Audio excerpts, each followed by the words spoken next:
Bunu bir yıl içindeki saniye sayısıyla çarparsak yaklaşık 10 trilyon kilometre gibi bir sonuç ortaya çıkar. Astronomide mesafeler ve boyutlar o kadar büyüktür ki iki gezegen veya yıldızın arasındaki mesafeyi belirtmek için birim olarak ışık yılı kullanılır. Farklı bir bakış açısıyla saniyede 186 bin mil hızla hareket eden bir ışık huzmesinin galaksinin bir ucundan öteki ucuna ulaşması 100 bin yıl alır. Güneş 4,5 milyon yıllık yaşamında sadece 20 defa Samanyolu galaksisinin merkezinden geçmiştir. Bu büyük mesafelere rağmen evrende bulunan nesneler evrenin oluşmasından beri çarpışmaya devam etmektedir. Evrendeki galaksiler, Big Bang, büyük patlamadan milyonlarca yıl sonra yıldız toplulukları ve yıldızlar arası gaz bulutlarından oluşmaya başladı. Bu ilk galaksilerin boyutları küçüktü. Samanyolu galaksisinin yaklaşık 1/10 kadar. Evrende var olmuş ilk galaksiler küçük galaksiler ve cüce galaksiler halindeydi. Zamanla bu küçük yapı taşları birleşerek çok daha büyük galaksiler meydana getirdiler. Sonuç olarak bu birleşme ve büyüme gerçekleşti. Bu cüce galaksiler kendilerini evrende sıkışık bir trafiğin içinde bulmuşlardı. Geçmişte, evrenin ilk günlerinde etkileşimler çok daha fazlaydı. Çünkü galaksiler birbirine çok daha yakındı. Küçük galaksiler çarpışıp birleşerek daha geniş ve şekilli galaksiler haline geldiler. Güneş sistemimizi barındıran Samanyolu galaksisi, helisel ya da spiral formda bir galaksidir. Bunun yanında eliptik ve lentiküler formda olan galaksiler de bulunmaktadır. Astronomlar bu galaksi sınıflandırmalarını NASA'nın en büyük gözlem araçlarından biri olan Hubble teleskobuna ismini veren Edwin Hubble'a borçludur. Bence Hubble için bu eğlenceli bir işti. O zamana kadar herhangi bir sınıflandırma yapılmamıştı ve Hubble bunu kendisi yaptı. Hubble galaksileri sınıflandırma görevini almıştı. İhtiyacımız olan mevcut şekillerin %90'ını sınıflandırabilmek. Bütün o garip şekillerle uğraşmamıza gerek yok. Kalan %10'luk kesime ne mi olacak? Bunların hepsi düzensiz kategorisine girecek. Bunların çoğu arkalarında kuyruk şeklinde kalıntıları olan veya tıpkı bir tren enkazına benzeyen galaksilerdi. Yıllar boyunca bu karmaşık formlar ortaya çıkarken, galaksileri şekillendiren nedenlerin ne olduğu sorusu hala cevapsız duruyordu. Acaba galaktik çarpışmalarla ilgili olabilir miydi? Aslında bu şimdilik çok önemli bir konu değil. Yani galaksilerin neden helisel veya eliptik şekil aldığı çok önemli değil. Hubble galaksilerin ana sınıflandırmasını yaparken, düzensiz formda olanların daha dikkat çekici olduğunu tespit etti. Hubble sınıflandırma işinin büyük kısmını bitirdikten onlarca yıl sonra düzensiz forma sahip galaksiler üzerinde çalışmaya başladı. Bilim adamları bu galaksileri böyle düzensiz bir forma sokan etkenleri araştırmaya başladılar. Bir teoriye göre bunlar şiddetli bir bölünme ve kaosun görüntüsüydü. 20, 30 veya belki 40 yıl öncesine kadar bunların çarpışarak ve birleşerek oluştuğu konusunda tartışmalar vardı. Bugün astronomlar hala bu düzensiz formlar kategorisini kullanmaya devam ediyor. Düzensiz formlar kategorisi birçok şekli içine alır. İçinde bulunan yıldız yapısı nedeniyle bölünmüş, içlerinde delikler bulunan küçük galaksiler veya çarpışmalar sonucu büyük oranda bölünmüş galaksiler. Ve daha birçok çeşit galaksi bu kategori altında tanımlanabilir. Bazı düzensiz formdaki galaksilerin garip şekilleri galaktik boyuttaki kütlesel çekim kuvvetleriyle açıklanabilir. Evrendeki bu büyük kütleler çarpışmaların ardından birleşir. Düzensiz formdaki galaksiler bu devasa yıldız çarpışmalarının varlığını ispatlıyor. Bunlar bize evrenin bir yıkım ve kaos ardından kalan bir enkaz olduğunu gösteriyor. Peki bu galaksiler arasında neler oluyor? Daha farklı çarpışmalar oluyor mu? Ve biz bunları nasıl görebiliyoruz? Çarpışan yıldızlar evrenin her yerinde parmak izleri bırakır. Ve astronomlar bu izleri yakalayabilmektedir.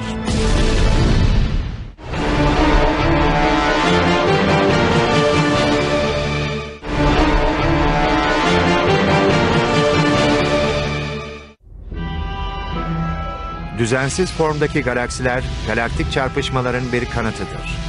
Peki evrendeki diğer nesneler de çarpışıyor mu? Evrenimiz, devasa gök cisimleri arasındaki destansı bir savaşa ev sahipliği yapan, bazen bir çocuk bahçesi, bazen de bir mezarlık gibidir. Şu senaryoyu bir düşünün. Dünyadan neredeyse 3000 ışık yılı uzakta, milyonlarca yıldır aynı yörüngeyi paylaşan iki kardeş yıldız. Zaman içinde ışık hızında dönerken birbirlerine yaklaşırlar.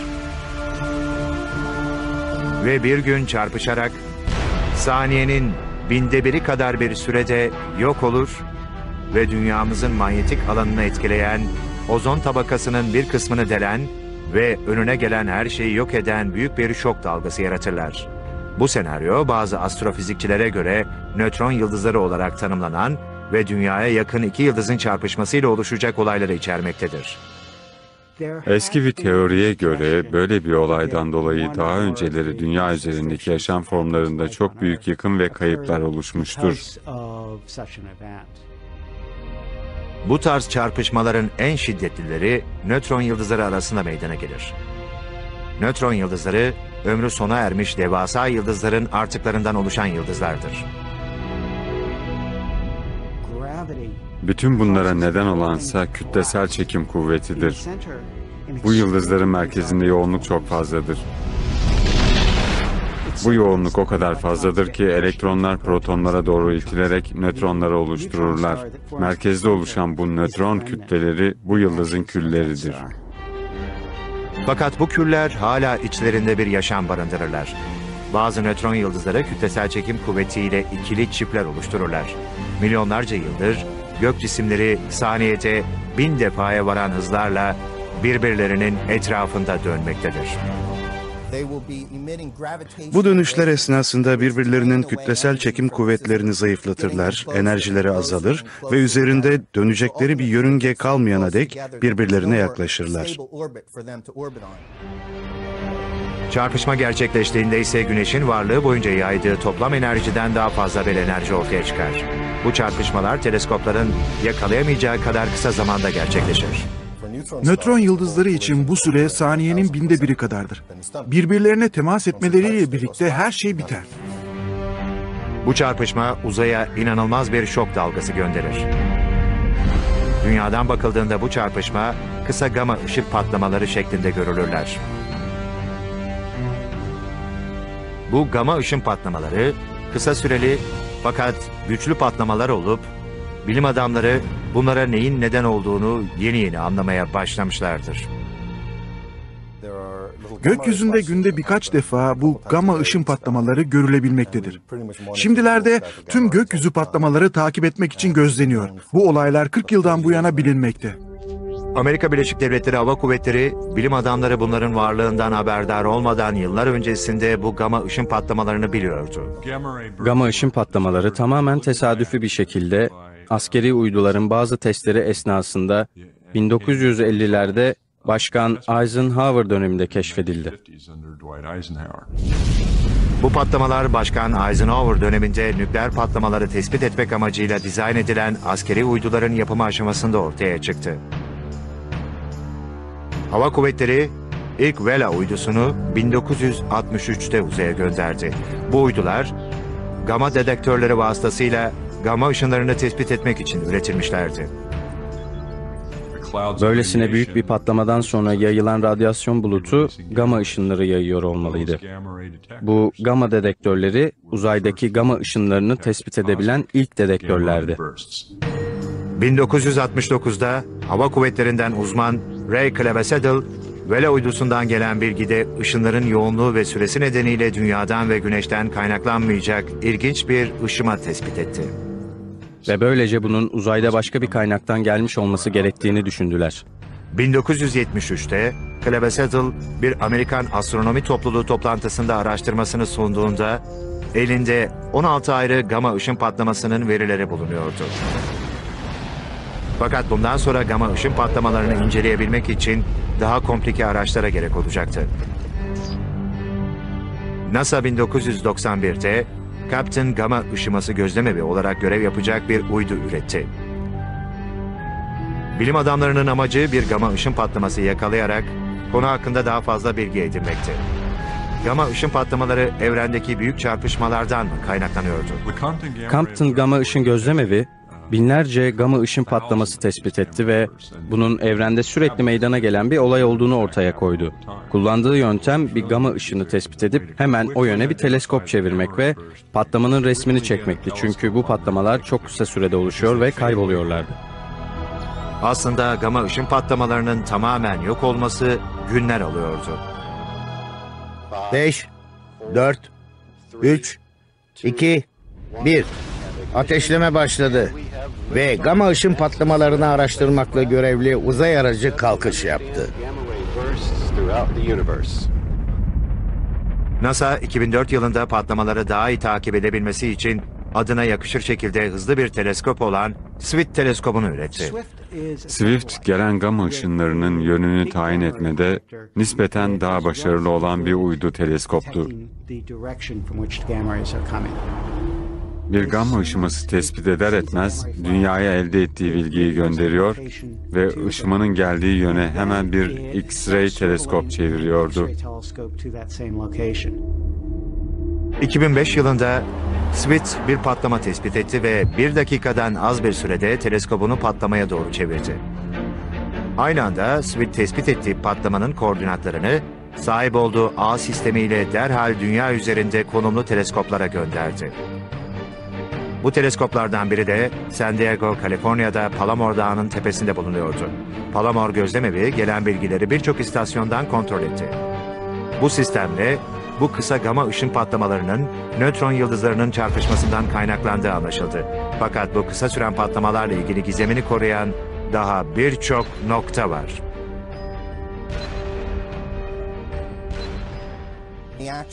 Gerçekte çarpışma olayı çok kısa süren bir olaydır. Bu da yaşamımız boyunca sadece birkaç defa bu olaya canlı tanıklık edebileceğimizi ortaya koyar. Fakat çarpışmaya tanıklık edemesek de çarpışma sonrası etkileşimleri inceleme imkanımız her zaman vardır. Bu durumda astronomlar bir yıldız çarpışmasına hiç tanıklık etmeseler bile yarattığı yıkım etkilerine bakarak bunun bir çarpışmadan kaynaklandığını bilebilirler. Sadece nötron yıldızları çarpıştıklarında devasa etkiler yaratmazlar. Küçük yıldızlar bile bazen büyük kozmik yıkımlara neden olabilir. Sadece nötron çiftleri değil, tüm diğer yıldızlar yaşamlarının başlangıcından itibaren şiddetli ve sert etkili olaylara neden olurlar. Bir yıldızın karmaşık yaşamı moleküler bir bulutun ölümüyle başlar. Bu gazın en yoğun bölümü yıldızı oluşturur. Tüm yıldızlar, gezegenler ve güneş sistemi bu gaz bulutları içinde var olmuştur. Moleküler bulutlar kütlesel çekim kuvvetiyle bünyelerine daha fazla gaz çeker. Yoğunluklarını artırır ve yıldız formlarını oluştururlar. Bu oluşum bazen bir bulut çarpışması veya bir süpernovanın şok dalgaları gibi dış etkenlerden de kaynaklanabilir. Genişledikçe yoğunluğu artan gaz bulutlarının merkezinde sıcaklık gittikçe daha da artar. Yakın zamanda yapılan bir araştırmaya göre ilk yıldız formu büyük patlamadan 100 milyon yıl sonra oluşmuştur. Astronomlara göre bu ilk yıldızlardan bazıları hala Samanyolu galaksimizde yaşamaktadır. Bugün araştırmacılar küresel gruplar adı verilen yıldız grupları üzerinde yoğunlaşmıştır. Bu araştırmacılara göre yıldız çarpışmalarının cevabı bu küresel yıldız gruplarında yatmaktadır. Yıldızların yoğun olduğu bu gruplar adeta bir savaş alanı gibidir. Aynen kalabalık bir yolda yürürken insanlarla çarpışmak gibi. Yıldızlar da sayılarının fazla ve birbirlerine yakın oldukları ortamlarda çarpışırlar. Evrende bulunan yaklaşık 100 milyon galaksi ve bunların içinde bulunan yaklaşık 30 küresel yıldız grubu düşünüldüğünde evrende meydana gelen yıldız çarpışmalarının sayısı şaşırtıcı boyutlara varmaktadır. Eğer evrendeki sayıları 100 milyonları bulan tüm galaksileri sayar ve bunların içinde çarpışmaların olduğu kaç bölge var sorusunu sorarsanız sonucun ne kadar büyük olacağını görürüz. Küresel yıldız grupları astronomlara en büyük keşiflerden birini yapma imkanı vermişti. Küresel gruplar içinde 1953'te keşfedilen yüksek parlaklıktaki yıldızlar araştırmacıları 40 yıldan daha uzun süre meşgul etti. Araştırmacılar bunları mavi sürüler olarak adlandırdılar. Bu mavi istilacıların olağan dışı özellikleri vardı. Kendileriyle aynı kütleye sahip, diğer yıldızlara göre evrim sürecini geriden takip ediyorlar ve çok daha fazla sıcak oldukları için mavi bir ışık yayıyorlardı. Mavi istilacılar gençlik çeşmesini bulmuş gibi görünüyorlardı. Bilim adamları bunun nasıl mümkün olduğunu merak ediyordu. NASA'nın Hubble teleskobu 1990'da yörüngesine oturdu ve bu araştırmada büyük bir rol oynadı.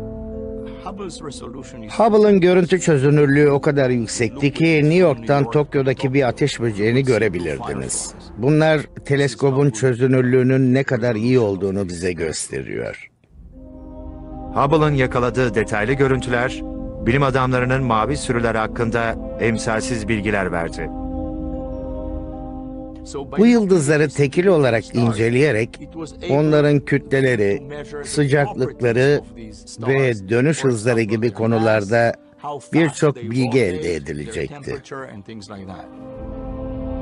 Astronomlar mavi sürülerin büyük kütlelere, yüksek sıcaklığa sahip ve çok hızlı dönen yıldızlar olduğunu tespit ettiler. Bir mavi sürü yıldızının bugün büyük bir ihtimalle iki kardeş yıldızın kendi eksenleri etrafında dönerken hızlı bir şekilde çarpışması sonucu oluştuğu biliniyor. Bir örnekle bir yıldız bir diğerine yaklaşık saatte yarım milyon mil hızla çarpar. Uzaya bir gaz ve toz kalıntısı yayarak diğer yıldızın içine gömülür. Yıldızlar aniden genleşir ve muazzam bir enerji ortaya çıkar. Bazen çarpışan iki yıldızın durulup mavi sürü yıldızları haline gelmesi 10 milyon yıl sürebilir. Bu bizim yıldız çarpışmalarına dair elimizdeki işe yarar ilk kanıttı.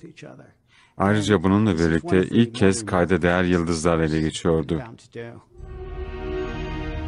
Gök cisimlerinin çarpışması fikrinin teoriden yola çıkıp gerçekliğinin ispatlanması yıllar aldı. Fakat bu çarpışmalar buzdağının sadece görünen yüzüydü. Kozmik çarpışmalar bir istisna değil, ilk aşamasından kül haline gelene kadar evrenin bir kuralıydı.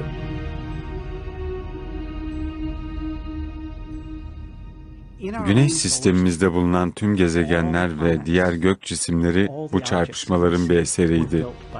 Küller kumu oluşturdu, kum çakıl taşlarını, çakıl taşları kayaları, kayalar asteroidleri, asteroidlerse gezegenleri oluşturdu. Bu durumda bizlerin varoluş nedeni de bu çarpışmalardı. Galaksiler çoğu zaman insanı dehşete düşüren oluşumlardı. Ölümler, doğumlar ve yeniden doğumların yerleri.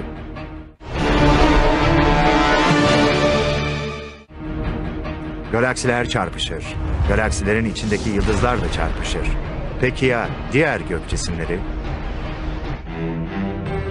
Kozmik çarpışmalar sadece büyük kütleli gök cisimleriyle sınırlı değildir. Bazen kozmik çarpışmalar ölümcül enerji bulutları arasında da yaşanabilir. Kara delik adı verilen devasa gizemli nesneler uzaya ölümcül bir radyasyon yayarlar. Quasar, bir ölü yıldız galaksisinden yayılan ışıma yakındaki küçük bir komşu galaksiye çarpar. Gerçekte olan bir kara delikten gelen ışın püskürmesi yol aldıkça hızlanır. Işık hızına yaklaşarak önüne çıkan bir galaksiye çarpar ve bu galaksi içindeki gezegenlerde bulunan yaşam formları üzerinde büyük bir yıkım oluşturur.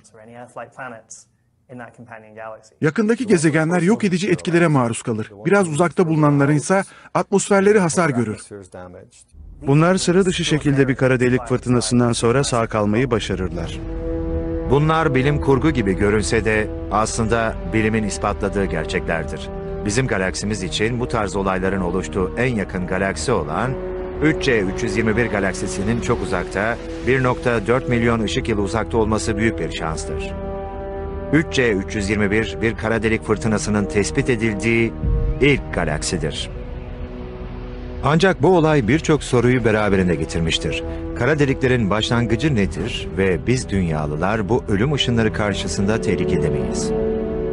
Kara delikler aslında gerçek delikler değillerdir.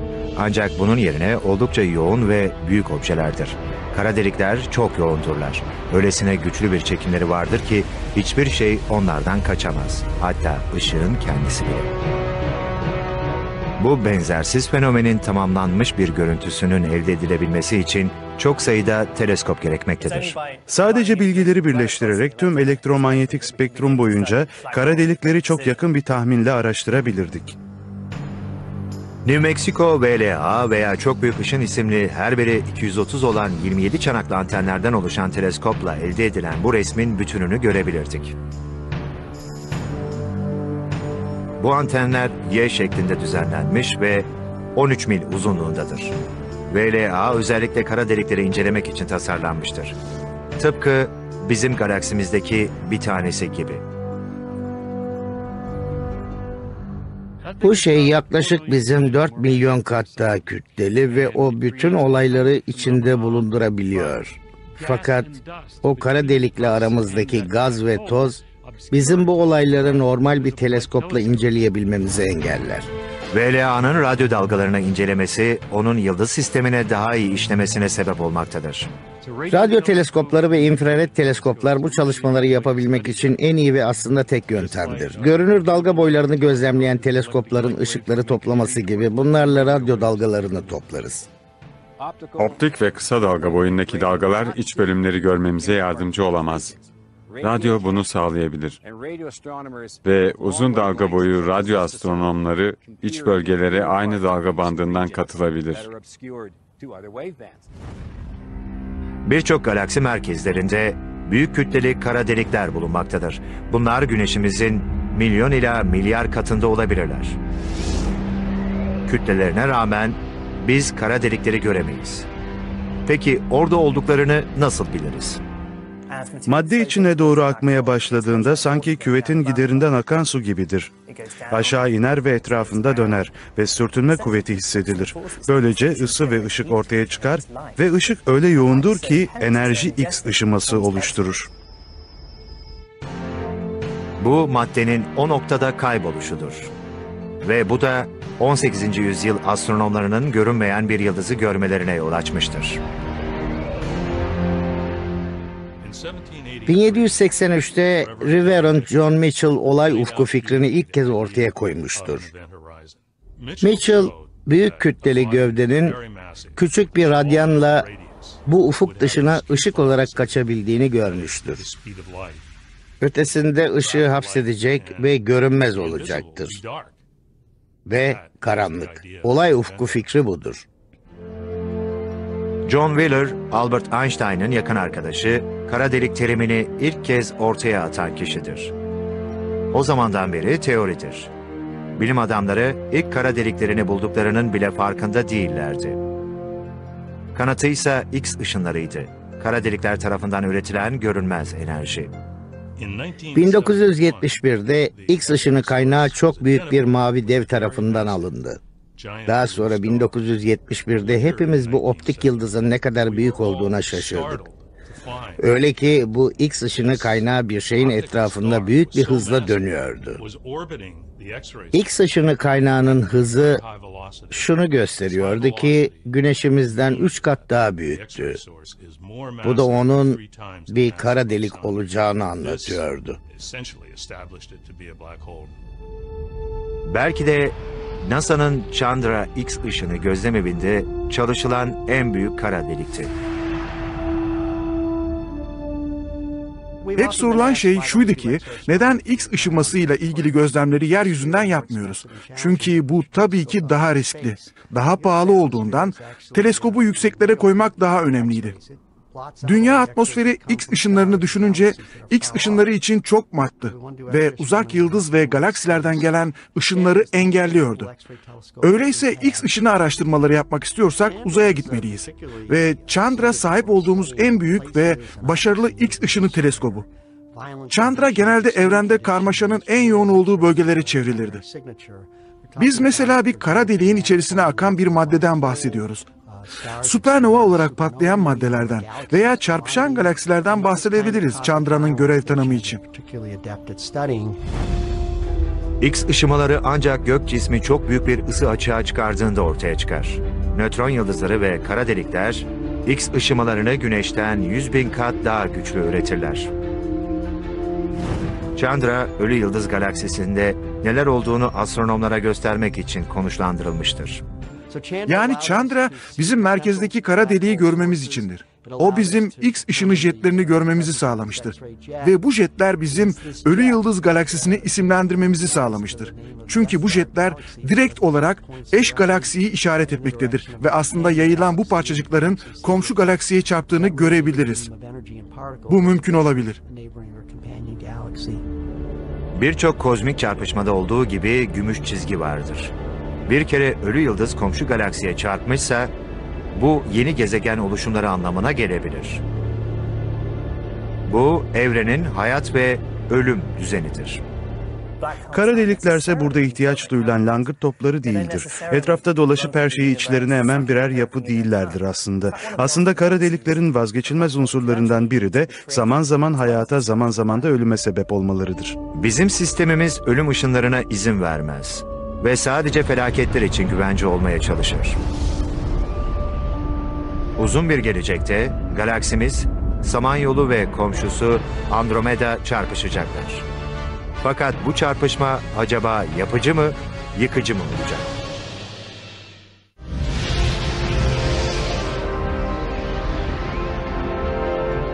Fakat böyle bir galaktik çarpışma ne anlam taşıyabilir? Bu her biri birer termonükleer santral olan yıldızlar söz konusu olunca zor bir durumdur. Eğer bir yıldız yeterince sistemimize yaklaşırsa yolumuzu kuyruklu yıldızlar dökecektir. Eğer daha yakın gelirse belki de dünyamızın güneş etrafındaki konumunu rahatsız edecektir ve belki hayat duracaktır. Çünkü tüm su buharlaşacak ya da eğer bizi güneşten etrafa ötelerse donacaktır. Samanyolu ve Andromeda arasındaki bu çarpışma erken evren oluşum sürecinden beri belirlenmiştir. Çünkü bu iki galaksi yan yana doğmuşlardır. Birbirine geçen her şey yakın doğmuştur ve tekrar birleşirler. Ama bağlı doğmayan her şey birleşemez, ayrılır. Birçok galaksi birbirinden kopmaktadır. Ve tüm galaksiler dışa doğru bizden uzaklaşarak bizden çok uzak konumlara gelecektir. Oysa tek istisna vardı ki o da en yakın komşumuz, kardeş galaksimiz Andromeda'dır. Andromeda ve Samanyolu ki onların çekim kuvvetleri geçmişte bir zamanda aralarındaki herhangi bir uzaklaştırıcı hızlanmaya sebep olacak şeyleri tersine çevirmiştir. Ve bu sebeple de ortak çekim kuvvetleri onları birbirine yaklaştırmaktadır. Onlar artık bir çarpışma rotasındadır. Birbirlerine doğru yönelmişlerdir ve bu hoş görünüm bizim için biraz kötü görünmektedir.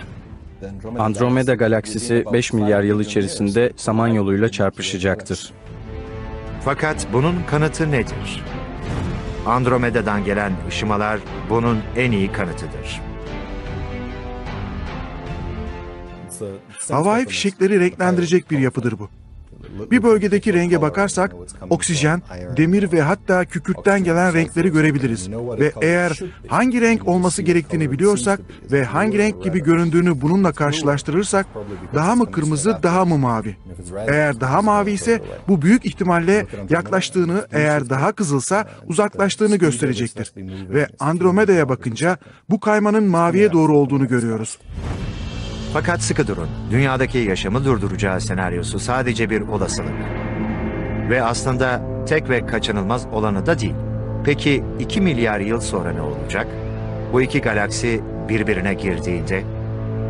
Çünkü galaksiler oldukça kütleli ve aradaki boşluklar da oldukça fazla. Çarpışmalar milyar yıl sürecek. Bunun sonucunda astronomlar ancak birkaç görüntü parçası elde edebilecekler.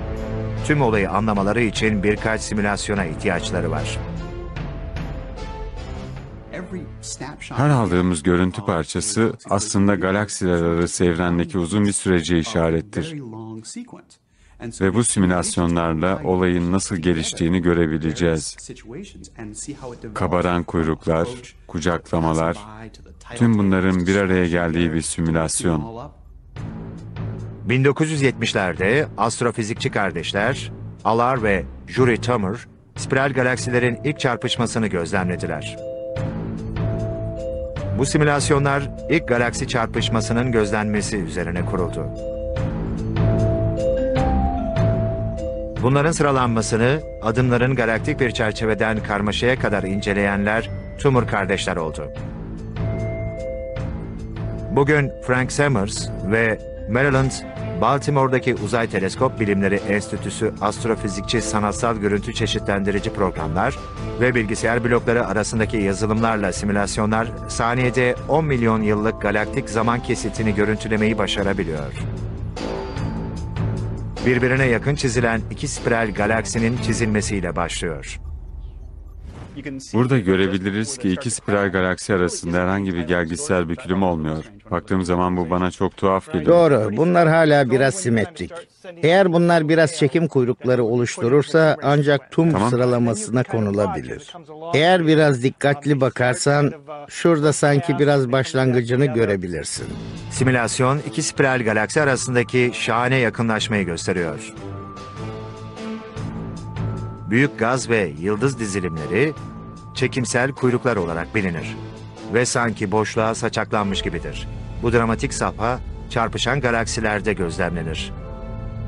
Tıpkı Antena ve Maiz galaksilerindeki gibi.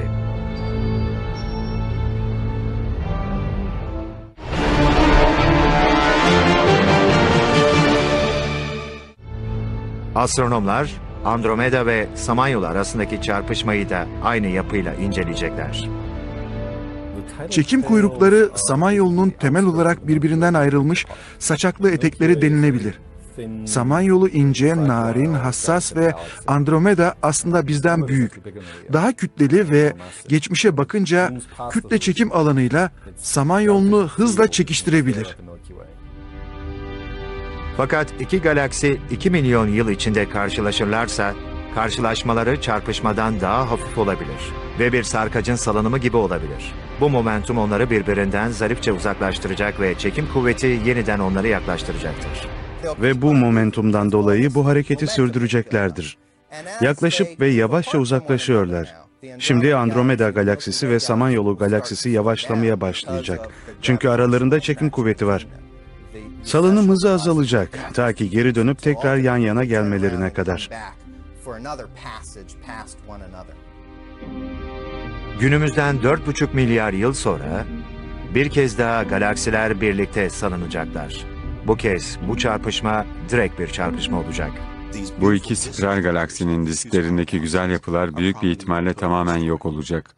Dışarı doğru çekilecekler ve çarpışmaya başlayacaklar. Tüm yıldızların yörüngesi rastgele olacak ve sonunda orta kısımda daha eliptik bir şekil oluşacak. Ve bu büyük kuyruklar milyarlarca yıl daha hükümdarlık sürecekler. Çarpışmalar daha çok kaynaşmaya benzeyecek. Merkez bölümler kaynaşacak. Sanki kaynaşmış tek bir galaksi merkezi oluşacak ve çekim kuyrukları seyrekleşecek ve başkalaşmış olacaklar.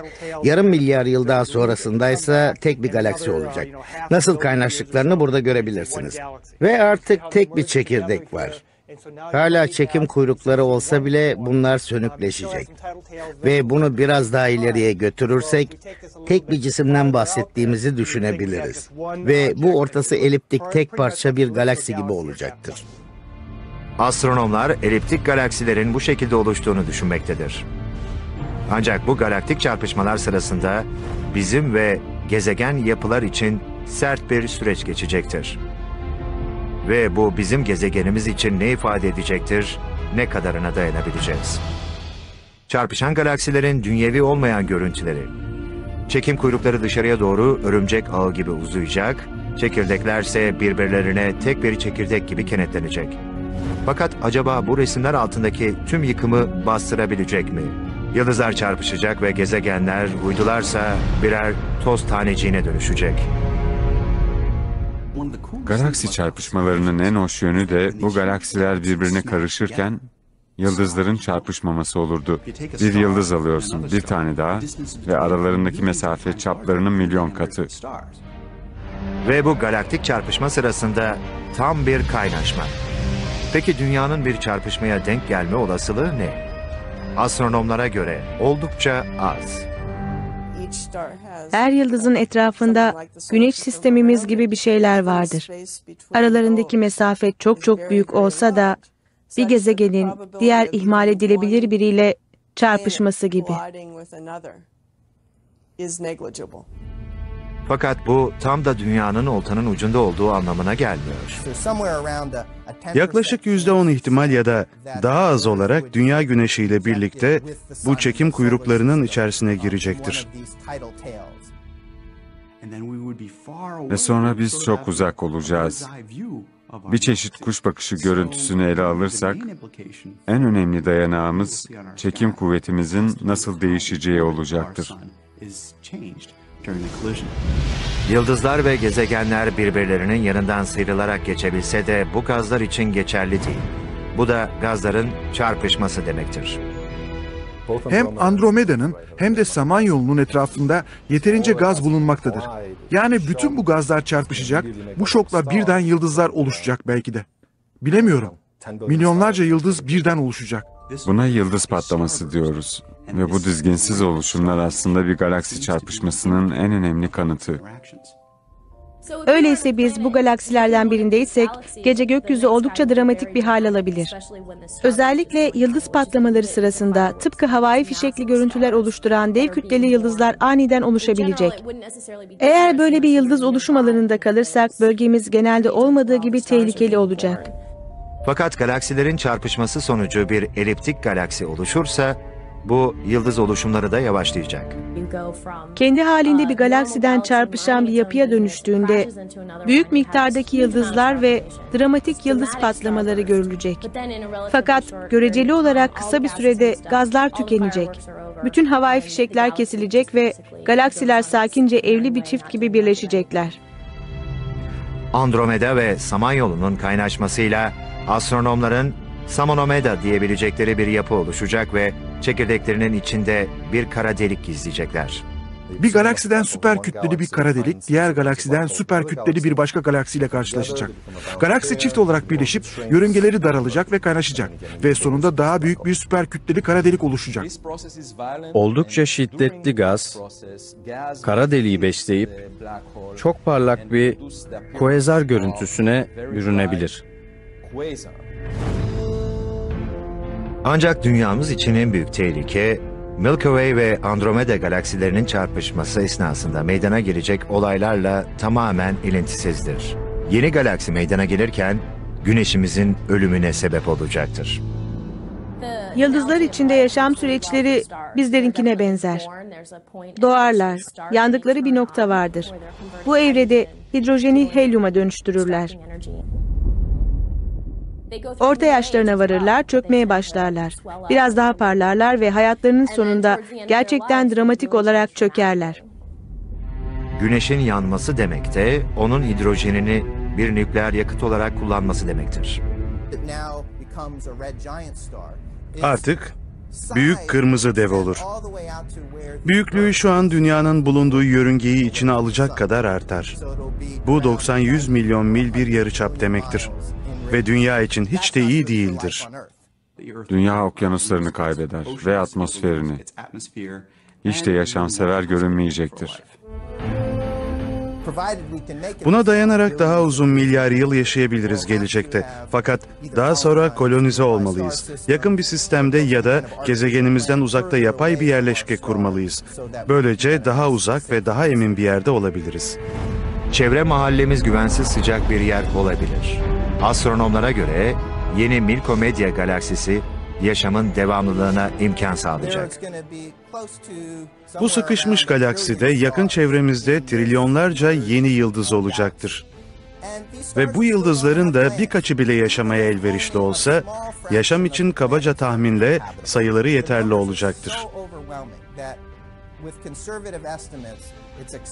Umuyoruz ki bu yeni galakside dünya dışında da sığınabileceğimiz birkaç gezegen oluşumu olacaktır. Ve evrenimizde en büyük kaynaştırıcı ise ölümle yaşam arasındadır. Kara delikler, yıldızlar ve hatta galaksiler arasındaki bu çarpışmalar yeni doğumlar demektir. koydu. Kullandığı yöntem bir gama ışını tespit edip hemen o yöne bir teleskop çevirmek ve patlamanın resmini çekmekti. Çünkü bu patlamalar çok kısa sürede oluşuyor ve kayboluyorlardı. Aslında gama ışın patlamalarının tamamen yok olması günler alıyordu.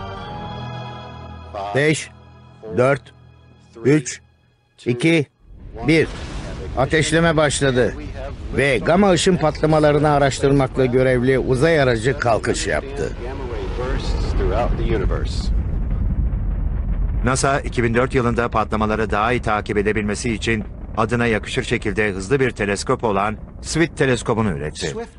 Swift, gelen gama ışınlarının yönünü tayin etmede nispeten daha başarılı olan bir uydu teleskoptu. Bir gamma ışıması tespit eder etmez dünyaya elde ettiği bilgiyi gönderiyor ve ışımanın geldiği yöne hemen bir X-ray teleskop çeviriyordu.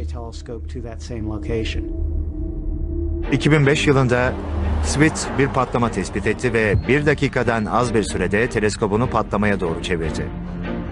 Aynı anda SWIFT tespit ettiği patlamanın koordinatlarını sahip olduğu ağ sistemiyle derhal dünya üzerinde konumlu teleskoplara gönderdi.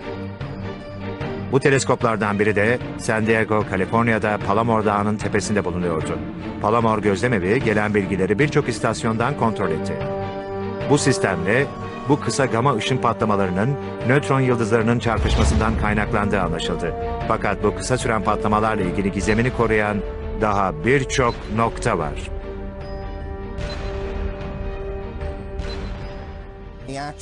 Gerçekte çarpışma olayı çok kısa süren bir olaydır. Bu da yaşamımız boyunca sadece birkaç defa bu olaya canlı tanıklık edebileceğimizi ortaya koyar. Fakat çarpışmaya tanıklık edemesek de çarpışma sonrası etkileşimleri inceleme imkanımız her zaman vardır. Bu durumda astronomlar bir yıldız çarpışmasına hiç tanıklık etmeseler bile yarattığı yıkım etkilerine bakarak bunun bir çarpışmadan kaynaklandığını bilebilirler. Sadece nötron yıldızları çarpıştıklarında devasa etkiler yaratmazlar. Küçük yıldızlar bile bazen büyük kozmik yıkımlara neden olabilir. Sadece nötron çiftleri değil, tüm diğer yıldızlar yaşamlarının başlangıcından itibaren şiddetli ve sert etkili olaylara neden olurlar. Bir yıldızın karmaşık yaşamı moleküler bir bulutun ölümüyle başlar. Bu gazın en yoğun bölümü yıldızı oluşturur. Tüm yıldızlar, gezegenler ve güneş sistemi bu gaz bulutları içinde var olmuştur. Moleküler bulutlar kütlesel çekim kuvvetiyle bünyelerine daha fazla gaz çeker. Yoğunluklarını artırır ve yıldız formlarını oluştururlar. Bu oluşum bazen bir bulut çarpışması veya bir süpernovanın şok dalgaları gibi dış etkenlerden de kaynaklanabilir. Genişledikçe yoğunluğu artan gaz bulutlarının merkezinde sıcaklık gittikçe daha da artar. Yakın zamanda yapılan bir araştırmaya göre ilk yıldız formu büyük patlamadan 100 milyon yıl sonra oluşmuştur. Astronomlara göre bu ilk yıldızlardan bazıları hala içlerinde bir yaşam barındırırlar. Bazı nötron yıldızları kütlesel çekim kuvvetiyle ikili çiftler oluştururlar. Milyonlarca yıldır gök cisimleri saniyede 1000 defaya varan hızlarla birbirlerinin etrafında dönmektedir. Bu dönüşler esnasında birbirlerinin kütlesel çekim kuvvetlerini zayıflatırlar, enerjileri azalır ve üzerinde dönecekleri bir yörünge kalmayana dek birbirlerine yaklaşırlar. Çarpışma gerçekleştiğinde ise Güneş'in varlığı boyunca yaydığı toplam enerjiden daha fazla bir enerji ortaya çıkar. Bu çarpışmalar teleskopların yakalayamayacağı kadar kısa zamanda gerçekleşir. Nötron yıldızları için bu süre saniyenin 1/1000'i kadardır. Birbirlerine temas etmeleriyle birlikte her şey biter. Bu çarpışma uzaya inanılmaz bir şok dalgası gönderir. Dünyadan bakıldığında bu çarpışma kısa gama ışık patlamaları şeklinde görülürler. Bu gama ışın patlamaları kısa süreli fakat güçlü patlamalar olup bilim adamları bunlara neyin neden olduğunu yeni anlamaya başlamışlardır. Gökyüzünde günde birkaç defa bu gama ışın patlamaları görülebilmektedir. Şimdilerde tüm gökyüzü patlamaları takip etmek için gözleniyor. Bu olaylar 40 yıldan bu yana bilinmekte. Amerika Birleşik Devletleri Hava Kuvvetleri, bilim adamları bunların varlığından haberdar olmadan yıllar öncesinde bu gama ışın patlamalarını biliyordu. Gama ışın patlamaları tamamen tesadüfi bir şekilde askeri uyduların bazı testleri esnasında 1950'lerde Başkan Eisenhower döneminde keşfedildi. Bu patlamalar Başkan Eisenhower döneminde nükleer patlamaları tespit etmek amacıyla dizayn edilen askeri uyduların yapımı aşamasında ortaya çıktı. Hava Kuvvetleri ilk Vela uydusunu 1963'te uzaya gönderdi. Bu uydular gama dedektörleri vasıtasıyla gama ışınlarını tespit etmek için üretilmişlerdi. Böylesine büyük bir patlamadan sonra yayılan radyasyon bulutu gama ışınları yayıyor olmalıydı. Bu gama dedektörleri uzaydaki gama ışınlarını tespit edebilen ilk dedektörlerdi. 1969'da Hava Kuvvetleri'nden uzman Ray Cleveseddle, Vela uydusundan gelen bilgide ışınların yoğunluğu ve süresi nedeniyle Dünya'dan ve Güneş'ten kaynaklanmayacak ilginç bir ışıma tespit etti. Ve böylece bunun uzayda başka bir kaynaktan gelmiş olması gerektiğini düşündüler. 1973'te Cleveseddle bir Amerikan astronomi topluluğu toplantısında araştırmasını sunduğunda elinde 16 ayrı gama ışın patlamasının verileri bulunuyordu. Fakat bundan sonra gama ışın patlamalarını inceleyebilmek için daha komplike araçlara gerek olacaktı. NASA 1991'te Captain Gamma ışıması gözlemevi olarak görev yapacak bir uydu üretti. Bilim adamlarının amacı bir gama ışın patlaması yakalayarak konu hakkında daha fazla bilgi edinmekti. Gama ışın patlamaları evrendeki büyük çarpışmalardan mı kaynaklanıyordu? Compton Gama Işın Gözlemevi binlerce gama ışın patlaması tespit etti ve bunun evrende sürekli meydana gelen bir olay olduğunu ortaya koydu. Evrende bazen galaksiler 270 bin mil saat hızla birbirlerine çarparlar. Bu her şeyi parçalara ayıracak şiddette bir çarpışmadır. Bu bir gün Samanyolu galaksisinin de başına gelecektir. Galaksiler hakkında bilgi edinmek için galaksi çarpışmalarını incelememiz gerekir. Şimdi evrendeki en şiddetli çarpışmalardan bazılarını inceleyelim.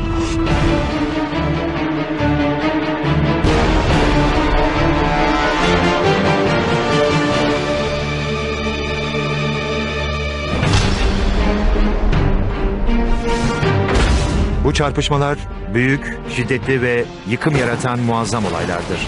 Çarpışma şiddeti büyüdükçe yıkım etkisi katlanarak artar. Dünyamızdan uzaklaşıp evrenin derinliklerine doğru ilerlediğimizde çarpışmalar ve tesirleri inanılmaz boyutlara ulaşır. Çarpışmalar esnasında oluşan devasa havai fişek gösterilerine benzeyen patlamalar evrende kara deliklerin oluşmasına neden olur. Bu arada bizim galaksimizde her geçen gün en yakın komşusu olan Andromeda galaksisiyle çatışma rotasına doğru adım adım ilerlemektedir. Astronomlarsa bu şiddetli etkileşimlerin evrenin gelişim sürecinin bir parçası olduğunu ileri sürüyorlar. Öyle değil. Aslında iki galaksi, iki yıldız veya iki kara delik arasında meydana gelen bu şiddetli çarpışmalar aşamalı bir evrim sürecinin neden olduğu evreni şekillendiren olaylardır. Bir nedenle evrende bir şeylerin yolunda gitmesi için bazı şeylerin ters gitmesi gerekliydi. Peki bu şiddetli çarpışmalardan nasıl haberdar oluyoruz ve bunlar bizim için ne ifade ediyor? Günümüz teknolojisi en kötü kabuslarımızda ötesinde olan bu olaylara ve bunların evrenimize olan etkilerine şahitlik etmemizi sağlıyor. Zaman içinde gözlemlenen her galaktik çarpışma, insanoğlunun evrenin çalışma sistemine bakış açısını genişletti. Hayal edilebilir en büyük çarpışmalar, evrende en geniş kütleye sahip galaksiler arasında meydana gelmektedir. Bir galaktik çarpışma tahmin edilemeyen birçok yıkıma neden olur. Yıldızlar çarpışır, gezegenler ve tüm yaşam formları yok olur. Fakat gerçekte olanlar bundan mı ibarettir?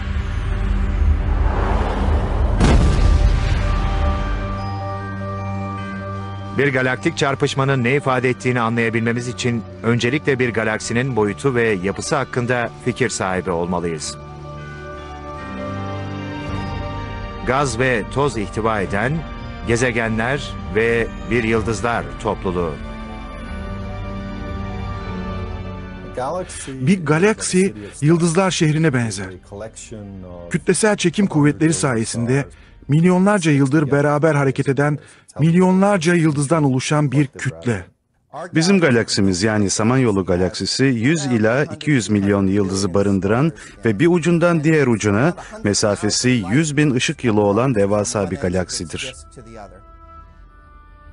Yani Samanyolu galaksisini 100.000 ışık yılı kat ederek geçebiliriz. Sorun yok gibi görünüyor değil mi? Şimdi bir ışık yılı kavramını tanımlamakta fayda var. Bir ışık yılı basit tanımıyla ışığın bir yılda kat edebileceği mesafeyi ifade eder. Ama ışık saniyede 300.000 kilometre gibi bir mesafe kat eder. Siz bir forma sokan etkenleri araştırmaya başladılar. Bir teoriye göre bunlar şiddetli bir bölünme ve kaosun görüntüsüydü. 20, 30 veya belki 40 yıl öncesine kadar bunların çarpışarak ve birleşerek oluştuğu konusunda tartışmalar vardı. Bugün astronomlar hala bu düzensiz formlar kategorisini kullanmaya devam ediyor. Düzensiz formlar kategorisi birçok şekli içine alır. İçinde bulunan yıldız yapısı nedeniyle bölünmüş, içlerinde delikler bulunan küçük galaksiler veya çarpışmalar sonucu büyük oranda bölünmüş galaksiler. Ve daha birçok çeşit galaksi bu kategori altında tanımlanabilir. Bazı düzensiz formdaki galaksilerin garip şekilleri galaktik boyuttaki kütlesel çekim kuvvetleriyle açıklanabilir. Evrendeki bu büyük kütleler çarpışmaların ardından birleşir. Düzensiz formdaki galaksiler bu devasa yıldız çarpışmalarının varlığını ispatlıyor. Bunlar bize evrenin bir yıkım ve kaos ardından kalan bir enkaz olduğunu gösteriyor. Peki bu galaksiler arasında neler oluyor?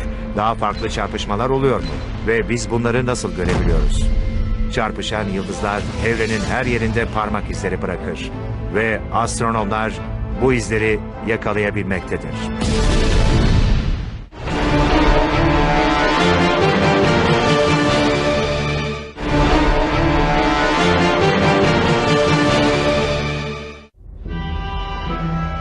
Düzensiz formdaki galaksiler, galaktik çarpışmaların bir kanıtıdır. Peki evrendeki diğer nesneler de çarpışıyor mu? Evrenimiz, devasa gök cisimleri arasındaki destansı bir savaşa ev sahipliği yapan, bazen bir çocuk bahçesi, bazen de bir mezarlık gibidir. Şu senaryoyu bir düşünün. Dünyadan neredeyse 3000 ışık yılı uzakta, milyonlarca yıldır aynı yörüngeyi paylaşan iki kardeş yıldız. Zaman içinde ışık hızında dönerken birbirlerine yaklaşırlar. Ve bir gün çarpışarak saniyenin 1/1000'i kadar bir sürede yok olur ve dünyamızın manyetik alanını etkileyen, ozon tabakasının bir kısmını delen ve önüne gelen her şeyi yok eden büyük bir şok dalgası yaratırlar. Bu senaryo bazı astrofizikçilere göre nötron yıldızları olarak tanımlanan ve dünyaya yakın iki yıldızın çarpışmasıyla oluşacak olayları içermektedir. Eski bir teoriye göre böyle bir olaydan dolayı daha önceleri dünya üzerindeki yaşam formlarında çok büyük yıkım ve kayıplar oluşmuştur. Bu tarz çarpışmaların en şiddetlileri nötron yıldızları arasında meydana gelir. Nötron yıldızları, ömrü sona ermiş devasa yıldızların artıklarından oluşan yıldızlardır. Bütün bunlara neden olansa kütlesel çekim kuvvetidir. Bu yıldızların merkezinde yoğunluk çok fazladır. Bu yoğunluk o kadar fazladır ki elektronlar protonlara doğru itilerek nötronları oluştururlar. Merkezde oluşan bu nötron kütleleri bu yıldızın külleridir. Fakat bu kütle Bunu bir yıl içindeki saniye sayısıyla çarparsak yaklaşık 10 trilyon kilometre gibi bir sonuç ortaya çıkar. Astronomide mesafeler ve boyutlar o kadar büyüktür ki iki gezegen veya yıldızın arasındaki mesafeyi belirtmek için birim olarak ışık yılı kullanılır. farklı bir bakış açısıyla saniyede 186.000 mil hızla hareket eden bir ışık huzmesinin galaksinin bir ucundan öteki ucuna ulaşması 100.000 yıl alır. Güneş 4,5 milyon yıllık yaşamında sadece 20 defa Samanyolu galaksisinin merkezinden geçmiştir. Bu büyük mesafelere rağmen evrende bulunan nesneler evrenin oluşmasından beri çarpışmaya devam etmektedir. Evrendeki galaksiler, Big Bang, büyük patlamadan milyonlarca yıl sonra yıldız toplulukları ve yıldızlar arası gaz bulutlarından oluşmaya başladı. Bu ilk galaksilerin boyutları küçüktü. Samanyolu galaksisinin yaklaşık 1/10 kadar. Evrende var olmuş ilk galaksiler küçük galaksiler ve cüce galaksiler halindeydi. Zamanla bu küçük yapı taşları birleşerek çok daha büyük galaksiler meydana getirdiler. Sonuç olarak bu birleşme ve büyüme gerçekleşti. Bu cüce galaksiler kendilerini evrende sıkışık bir trafiğin içinde bulmuşlardı. Geçmişte, evrenin ilk günlerinde etkileşimler çok daha fazlaydı. Çünkü galaksiler birbirine çok daha yakındı. Küçük galaksiler çarpışıp birleşerek daha geniş ve şekilli galaksiler haline geldiler. Güneş sistemimizi barındıran Samanyolu galaksisi, helisel ya da spiral formda bir galaksidir.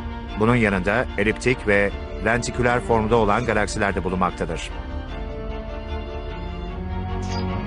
Astronomlar bu galaksi sınıflandırmalarını NASA'nın en büyük gözlem araçlarından biri olan Hubble teleskobuna ismini veren Edwin Hubble'a borçludur. Bence Hubble için bu eğlenceli bir işti. O zamana kadar herhangi bir sınıflandırma yapılmamıştı ve Hubble bunu kendisi yaptı. Hubble galaksileri sınıflandırma görevini almıştı. İhtiyacımız olan mevcut şekillerin %90'ını sınıflandırabilmek. Bütün o garip şekillerle uğraşmamıza gerek yok. Kalan %10'luk kesime ne mi olacak? Bunların hepsi düzensiz kategorisine girecek. Bunların çoğu arkalarında kuyruk şeklinde kalıntıları olan veya tıpkı bir tren enkazına benzeyen galaksilerdi. Yıllar boyunca bu karmaşık formlar ortaya çıkarken, galaksileri şekillendiren nedenlerin ne olduğu sorusu hala cevapsız duruyordu. Acaba galaktik çarpışmalarla ilgili olabilir miydi? Aslında bu şimdilik çok önemli bir konu değil. Yani galaksilerin neden helisel veya eliptik şekil aldığı çok önemli değil. Hubble galaksilerin ana sınıflandırmasını yaparken, düzensiz formda olanların daha dikkat çekici olduğunu tespit etti. Hubble sınıflandırma işinin büyük kısmını bitirdikten onlarca yıl sonra düzensiz forma sahip galaksiler üzerinde çalışmaya başladı. Bilim adamları bu galaksileri böyle düzensiz